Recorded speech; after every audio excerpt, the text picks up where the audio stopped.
Hey guys, this is Kalin at Surf Monkey Bikes, and today I want to talk to you about boardwalk etiquette. Something not everybody thinks about, but if you're planning on visiting or even a local and you're out on the boardwalk, it tends to get a bit hectic out here, especially during tourist season and the summer months. So today we just kind of want to go over some of the proper ways to ride out here and I guess survive on the boardwalk without any collisions or major incidents. Treat the boardwalk like a road. If you're going to be slower, stay on the right. If you're going to pass, go on the left. It's very simple.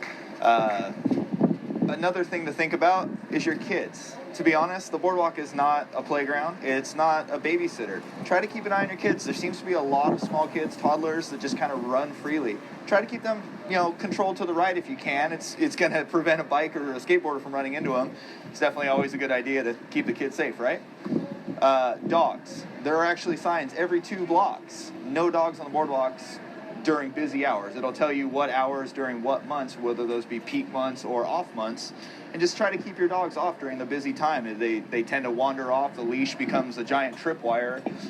Dogs can get hit by bikes. I've seen dogs actually bite people on the boardwalk randomly because they got spooked from a loud skateboard noise or a loud bicycle. So, that being said, keep your dogs off the boardwalk until it's time to bring them out when it's a little more calm and safer for them to be out here.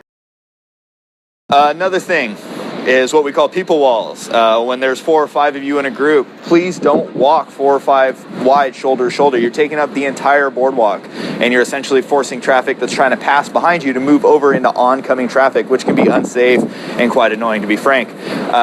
Basically, keep it in a smaller group. You can stand 2, maybe 3 side to side. Keep it in a smaller group as you move.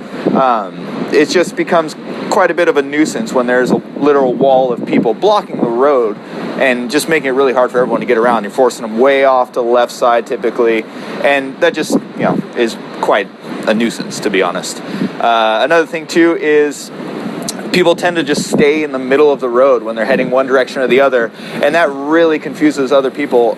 You try to pass on the left, so when you're staying in the middle, now people have to pass on the right, and it really confuses. If you're in the middle and you hear someone coming, you may want to move to the right. Well, now you're catching someone that's passing you on the right. So try to just stay to the right as much as you can, and it's not going to hurt you. If anything, it's going to be the opposite. It's going to keep you safe out there.